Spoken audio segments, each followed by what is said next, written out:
The 24-25 Women's Super League is on winter break and it gives us a perfect chance to assess every team's season so far. We discuss whether they've met expectations in the first half of the season, what transfers they need to do in January, and predict the second half of the campaign. Today we discuss Tottenham. A season so far marred by inconsistency and frankly shambolic defending, yet somehow resulting in positive results, is very difficult to assess, but we try our best in this video. We look at why the defence has been so open this campaign, the impact of losing Clinton and Bizet, and how they can improve their performances. This is our mid-season review for Tottenham. Alright, let's get into it then. Today we're going to be talking about Tottenham's season so far as we continue our WSL Mid-Season reviews. Let's start then, Harry, by talking about how they've been performing. Tottenham, not particularly well, especially considering last season. Yeah, very much so. You know, I feel like over the course of doing these mid-season reviews, we spoke so much about how teams have had the performance and not got the results. For Tottenham, it is the complete opposite way round, and whether that's a good thing or a bad thing, that's up for debate, but the performances really haven't been there for Tottenham, but they've managed to get the results. Whether it's, you know, a last-minute equaliser or they have to scrap for a point, then they've got the results. And at the end of the day, they find themselves in a decent position. And when you compare it to where they finished last season, it's exactly the same spot in 6th place.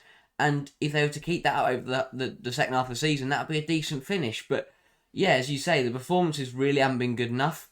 They've shipped way too many goals, only one clean sheet in the first 10, conceding like 2.3, I think, goals per game is absolutely ludicrous. And if it wasn't for the fact that Beth England has still got a golden touch in front of goal, I really do think Tottenham would be in a much worse situation. Yeah, as you say, they've conceded the second most this season. Only Crystal Palace, who have just been promoted from the Championship, have conceded more. And I think that's a really damning point. I think the bigger problem for Tottenham is their ability to move the ball up the pitch. It's why they concede so many. It's because they're put under such pressure. It's like a siege. They invite it on themselves.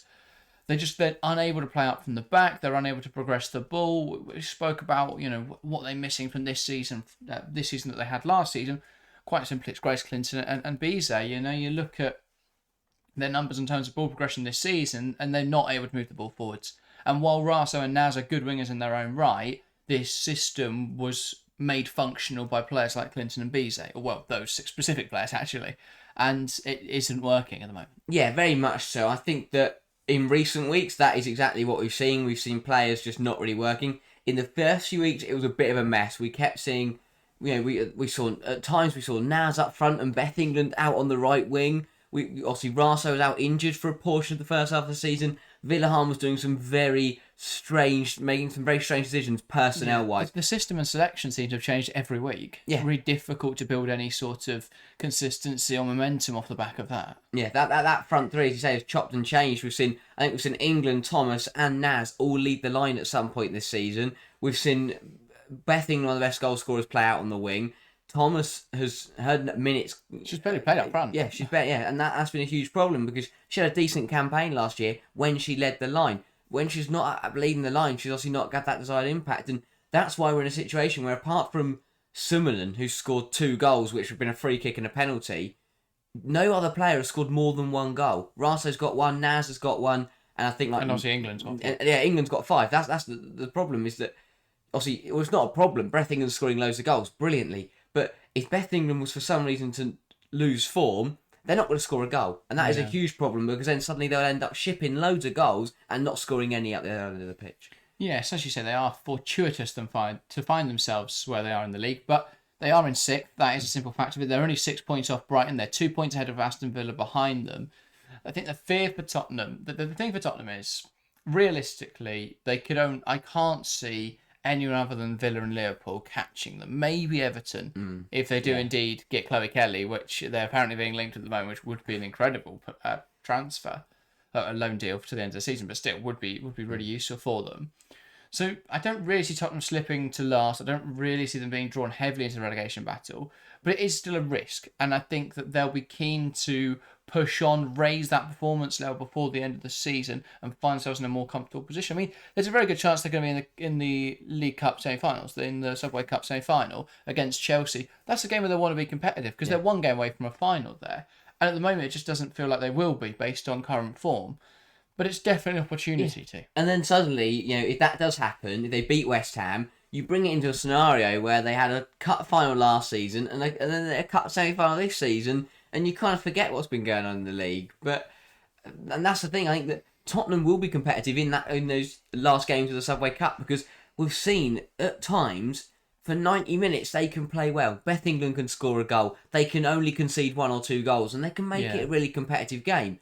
It's just there's been a lack of consistency, and I think they've got away with it because teams like Aston Villa, teams like Liverpool are massively underperformed this season. But in the second half of the season, if those kind of sides come through, and Everton, who are having one of the best January windows we've seen in a very long time, if those few teams start to play better, Tottenham are going to find themselves in big trouble if they don't up the performances. Yeah, definitely so. In terms of the defence, because that is the area I think has been the biggest issue, Tottenham, the confusing thing for Tottenham is there isn't any reason. That's the worrying thing, is you look at it and you can't really address why, in terms of why are they terrible defensively this season when they were not so bad last season. Where is that issue? It's not like they've lost a big defender. It's not like they've signed someone who's awful. It's very different. It's very similar. Sorry, there's no real differences from last season's defence. Yet it looks structurally a mess. Yeah, that's a big concern I think right now for Tottenham. And then the difficulty comes with addressing that, because why isn't it working? Who isn't performing well? Everyone, and that is a big problem. Exactly that. You can't sit there and say that it's one player's responsibility. Ash Neville's had a really poor season. Claire Hunt's come in and had a torrid time of it in the WSL. Picked up 4 yellow cards and is contributing to the fact that her team have been really poor at the back. Since Eleanor Heaps has come into net, they've looked better, but to be honest, that's only because Heaps has had 2 outstanding performances, and she can't do that every game because, no offence to her, but I don't think she's a world-class goalkeeper. She's had 2 brilliant games, don't get me wrong. She's doing better than Spencer. She is, but I don't think Heaps will keep up that level of performance for the rest of the season. If she does, they're going to keep loads of clean sheets because she's been phenomenal. The left back, it's been another rotation factor due to injuries and whatnot, so just across the board defensively, they've been an absolute shambles.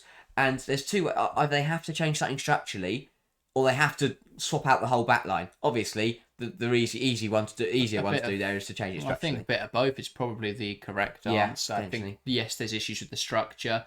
I think the build-up play is way too readable, way too slow. You look at some of the goals I can see this season, a lot of it comes from just being pressed too aggressively, and they fold under that pressure. I think back to the Chelsea game, and that game was 5-2, but I think that wasn't really a reflection on how that game went. That easily could have been 5-0, 6-0 Chelsea.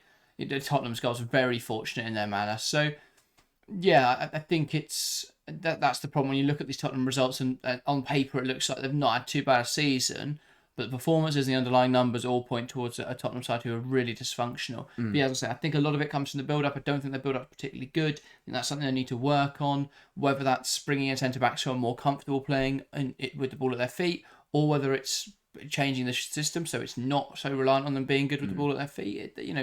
That's what they've got to consider. Yeah, I think the use of a double pivot or a single pivot is another thing that they keep bouncing between. Whether it's Drew Spence in there, Olga Artsonen, Evelina Summanen, they just can't decide whether they're going to use a double pivot or a single pivot. It's changed so much this season, and that is a real problem when it comes to trying to have some consistency in the side. Yeah, we learned from last season that Vilahamn is not a bad coach at all. He came into the WSL and Tottenham played some really nice football. They finished in the top half. They got to the FA Cup final and they looked like a really decent outfit.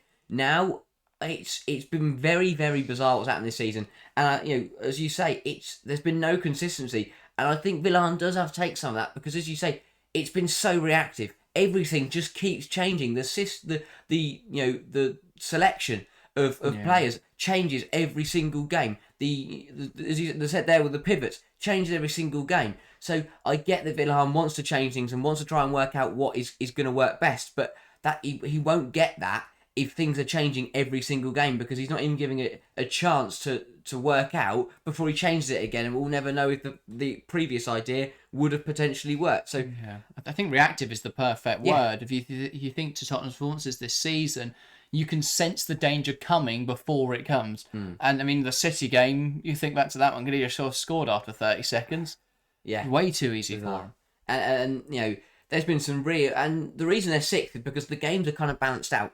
They were they weren't played, but they were losing to a really poor Aston Villa side, and they rescued it. But then you have the other game where they were handed a lead by Liverpool, and they still managed to throw that away. It's so there's been games that they should have been miles out of, and then been given a lifeline to be in them, or there's been games where they've been so far clear and then completely thrown it away. And as you say, that City result was just horrible to watch from a Tottenham point of view from start to finish. Yeah, but then again, it's a matter of perspective, isn't it? Because when you consider they've beaten everyone on the bottom half of the table apart from Aston Villa, who they drew to, but have lost to everyone above them apart from Brighton, who they drew to. I think, you look at that and it shows that Tottenham probably are where they should be, but they've also lost to Liverpool, to be fair, as well. That's worth bearing in mind. And again, I think that shows that Liverpool should be much higher in the table than the table is currently has them. So, yeah, I don't think Tottenham are too far away from where they should be. The problem is that performance level has been so poor. If they don't address the performances and other sides of the WSL start to gain, while I don't see Tottenham being relegated, I could definitely see them finishing the season 10th or 11th. And that would be a really poor campaign. Yeah, they have, over this winter break, going into January, coming back in the new year, they have to do something about it. They have to make changes. They have to bring players in. Vilahamn cannot keep the same 11 and keep the same system into 2025 and be surprised when it doesn't work, or they have to change something. They can't go out there and say, oh, that first half was acceptable, because they will get, for me, if they don't up the performances, they will get found out, because there's a lot of teams below them that are looking to have some making some big moves in 2025 and are going to want to be climbing that table. Tottenham are one of those sides that could suffer from the lower teams starting to progress. Let's discuss January then. Where are the problem areas? Where do Tottenham need to address? Defence. Has to be defence. And I think they'll be reluctant to invest because they put money into bringing in, they bought in Claire Hunt.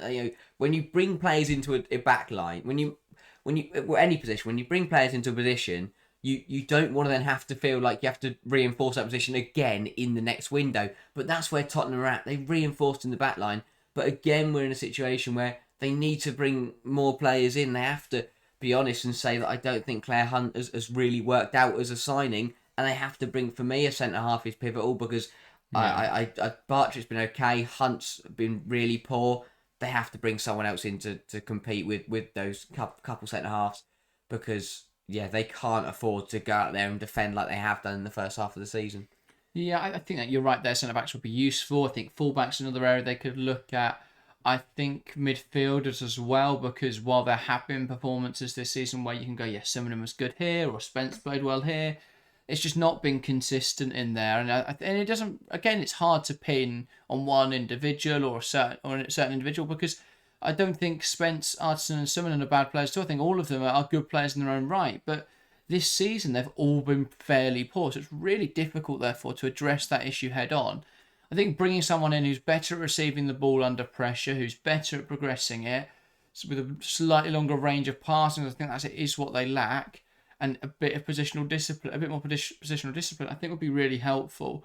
As for who fits that mould, I haven't got any suggestions off the top of my head, but that's what they've got to go and look for. That's what they've got to trowel through the data and find someone who fits that mould. That's what they're missing in terms of that ball progression. That may just cover up the defensive frailties, because you'll have someone in there who can receive the ball under pressure, who can progress the ball for them, who can protect the back line. I think that may be what they're missing more than their defensive structure. Don't get me wrong, organisation and of their defence is really poor. They've got to be better on set pieces. They've got to be better at defending the box, because the amount of times they make it way too easy for teams to break them down in their own penalty area is shocking. In truth, I think that you think back to the amount of penalties they've given away this season. That's just, it's got to be better. Got to be better in the box. Yeah, a ridiculous amount. I don't think I've seen a side give away so many penalties. Ash Neville, you think, and it's they're game changing, because I think they conceded the penalty against Chelsea when they were only 2-1 or 3-1 down, and that just took the game out of reach. They lost the Liverpool game because they gave away a penalty, and they've dropped points this season because they've been clumsy in their own 18-yard box, and I think that has to be sorted. Tottenham take inspiration from what Everton are doing. They are going out, they're making a statement. They're not splashing the cash. They're not throwing money around. Chloe Kelly loan might say differently, but overall, Gargo, I don't know the fee, but I'd imagine that'd be a fairly decent fee. Yeah, but in terms of just be smart about it, go and get like Everton, go get players in the positions you need. bring in those 6 months loans. I think Watson from Man United for Everton is a brilliant little piece of business just to reinforce the side. Tottenham go and do that. Bring, just offer, 6-month loan. See who you can find. Just bring someone in just to try and boost you. Chloe Kelly's someone they should be looking at. They should be considering, even if they are happy with their wider players. I don't think that's an area of concern. But Chloe Kelly doesn't make Tottenham worse. If Everton can bring her in, Tottenham can. And that is the way they have to look at it. If Everton can, I think Brian Johnson's being ambitious, but we'll say. Well, he's been ambitious so far, and look, he's reaping the rewards at the moment in this window. You shall receive at the moment for Brian Sorensen. And fair play to him and what Everton are doing. But Tottenham, they've got a decent setup. They've got some really nice players in there. They've got a good coach. Just bring players into January that just take that threat of dropping down the table away. I think they're a couple additions away from suddenly being cemented in that 6th, 7th area, and then we're not so worried. But I look at the way they're playing right now and the players they've got, I am concerned that they will find themselves just starting to drop down the table. Yeah, and is goalkeeper a primary concern, or are they happy, do you think, with Heaps potentially starting for the rest of the season, with Spencer potentially coming back in? Is that something they look to address in the summer? Because there are other areas I think they should improve. I think another striker would be handy. I think a more creative midfielder would be handy, but I think there's more pressing matters. Is goalkeeper a pressing concern, or is that something they can wait and deal with in the summer? I would say summer, because I don't think that you can argue against the performances that Heaps are putting in. She came in and got player of the match on her WSL debut, and she's looked really comfortable and has made some brilliant saves since she came in. However, and I think again you can't argue against that. She should play for the rest of the season, but for me, I don't think that I don't think she can consistently bring that level, and I think that will be shown in the second half of the season. So it's potential. I think it's a situation that you can get on with it between Spencer and Heaps, but in the summer, I think you would look at a designated number one who will consistently bring good performances. Yeah, I think she's done well, Heaps, against Everton and Brighton, but I think you'd want to test her in January against some top quality sides. The problem is Tottenham, I mean, it's not a problem really, but it would be helpful to test Heaps. They don't really play anyone difficult because they've got Everton in the Cup, Leicester City, West Ham in the League Cup, Crystal Palace. Now, you've got the 3 sides or 4 sides there who've scored the least goals in the league this season. Yeah. And so, it's quite difficult to see her being tested in that run, and you would want her to, because if you play her through January, then you will get an idea of what you want to do at the end of January. Obviously, if they ship goals in all those games, then I think a goalkeeper is a very pressing matter. If she does well, it's a difficult one, but I think they should give that opportunity to her. She's played well. Yeah, I think it's, as you say, they would maybe like to test her in a few games, but the positive of having that run to come back to cannot be understated for Tottenham. They could, at the end of January, they could be in a position where they've won 2, they've got 6, they're 6 points healthier in the WSL.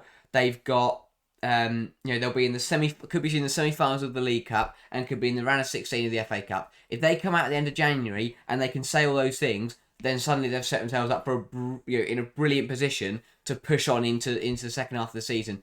That's a big month for Tottenham, not only on the pitch but also off the pitch. If they get it right in both areas, they could be in for a really nice end to the 24-25 campaign.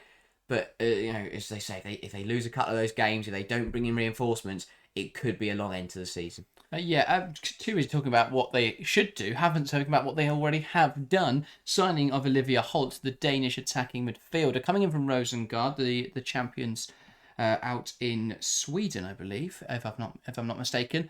A useful signing. Creativity has been an issue this season. That's definitely something they need to address. Do you think this goes away to do that? I definitely think so, but for 2 main reasons. It's the fact that creating more chances for the likes of Beth England, Hayley Raso and Jess Naz is always going to be a good thing. And if England scored 5 goals with the limited chances she's already had this campaign, if you bring in a creative midfielder who's going to give her more opportunities, Beth England will take them. But also it's another player that can contribute with the goals as well. And if you can bring in a player, and hopefully Holt will do this, that can put in a few goals and set up a few herself, suddenly that's going to boost the whole team. Yeah. And it's good, so Beth England will have more goals to her name. Naz and Raso will hopefully score more than 1 in the second half of the season. So a signing that I think could really, really help Tottenham and hopefully boost their attacking output.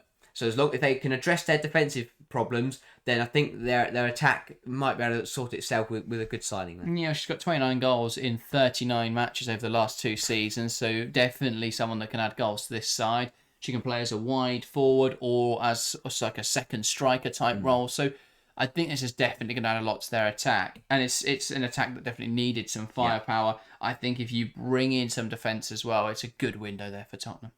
Yeah, it very much so. It's like the Clinton replacement, just Yeah. 6 months too late. Exactly. And if that is the case, and they suddenly get back and start to find the level when they did have Bizet, when they did have Clinton, there'll be another team that teams will be scared of. Tottenham last season, finalists of the FA Cup, when they beat Arsenal at home, they took points off some of the big sides in the league. That we know they can find that level again. Let's hope they can and have a really good second half of the season. Yeah. Our predictions then for the second half of the season. We'll start with the FA Cup because that is this weekend. Harry, how deep do you see Tottenham going? Again, draw dependent, but they've got. I think they'll fancy themselves.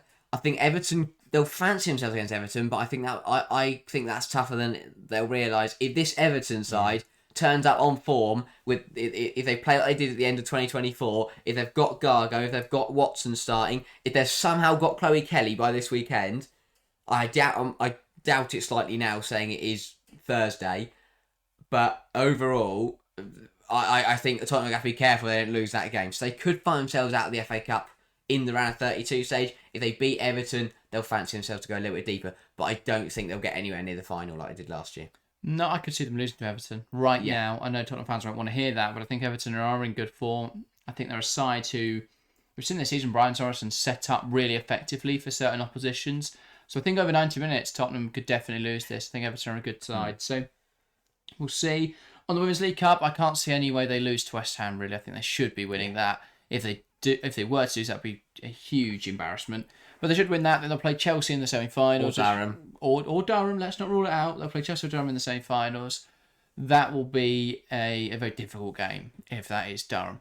If it's Chelsea, it'll be an impossible one. Well, that's the thing. If it's Chelsea, then I don't see Tottenham beating them. If Durham are there, it means Durham have beaten Chelsea, and then suddenly I still think Durham would win that game. So for Tottenham, I think whoever they get, it's going to be a very difficult game. I don't see them getting past the semi-finals. No, but I think they will beat that West Ham side. Talking WSL then, fairly nice return to action for the new year for Tottenham with Leicester City and Crystal Palace. They're going for a hellish February and March period of Manchester United, Arsenal and Manchester City. Then it's Brighton, West Ham, Leicester, Villa and Liverpool, and then they round off the season with Chelsea and Everton in May. So, yeah, I mean, it's fairly nice fixture list. I mean, you take out February there.